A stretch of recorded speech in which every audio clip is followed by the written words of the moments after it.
अतिथि सेवा का एक और सुंदर दृष्टांत महाभारत के अश्वमेधिक पर्व में मिलता है। महाभारत युद्ध समाप्त हो जाने के बाद हिंसा दोष की निवृत्ति के लिए महाराज युधिष्ठिर ने अश्वमेध यज्ञ का अनुष्ठान किया। यज्ञ ज्यों ही समाप्त हुआ कि यज्ञ मंडप में एक न्योला आया और वहां की भूमि पर लौटने लगा। उसका आधा शरीर सोने का था। उस विचित्र जंतु को इस प्रकार लौटते देखकर याज्ञिक ब्राह्मण आश्चर्यपूर्ण नेत्रों से उसकी ओर देखने लगे। उन्हें आश्चर्य युक्त देख वह न्योला मनुष्य की बोली में बोलने लगा। उसने बताया कि कुरुक्षेत्र में एक उच्च वृत्तिधारी ब्राह्मण रहते थे।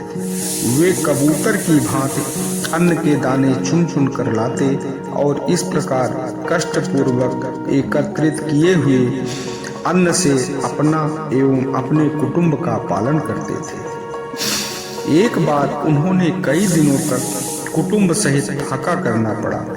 इसके बाद एक दिन उन्हें शेर भर जौ मिला। उसका उन्होंने सत्तू बना लिया और उस सत्तू को आपस में बांटकर ज्यों ही वे खाने को बैठे कि एक ब्राह्मण अतिथि उनके द्वार पर आ खड़ा हुआ। उसे उन्होंने क्रमशः अपनी धर्मपत्नी का, अपने पुत्र का तथा अंत में अपनी पुत्रवधू का भाग भी दे दिया और स्वयं सब लोग भूखे रह गए। यह देखकर मैं अपने बिल से बाहर निकला और जहां उस अतिथि ब्राह्मण ने सत्तू खाया था उस स्थान पर लौटने लगा। फल यह हुआ कि मेरे अंगों के साथ वहां की कीचक स्पर्श होने से मेरा मस्तक तथा आधा शरीर सोने का हो गया।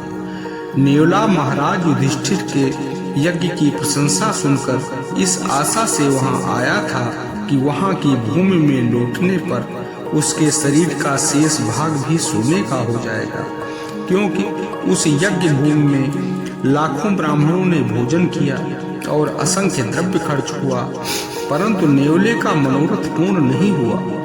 उसका शेष अंग जैसा का तैसा ही बना रहा। इसलिए उसने बताया कि उस उच्च वृत्तिधारी ब्राह्मण के शेर भर सत्तू के दान की बराबरी चक्रवर्ती सम्राट युधिष्ठिर का किया हुआ विशाल यज्ञ भी नहीं करा सका। फिर औरों की तो बात ही क्या है। ऐसे ही दृष्टांत सुनने के लिए हमारे चैनल को सब्सक्राइब करें, वीडियो को लाइक करें एवं शेयर करें। धन्यवाद।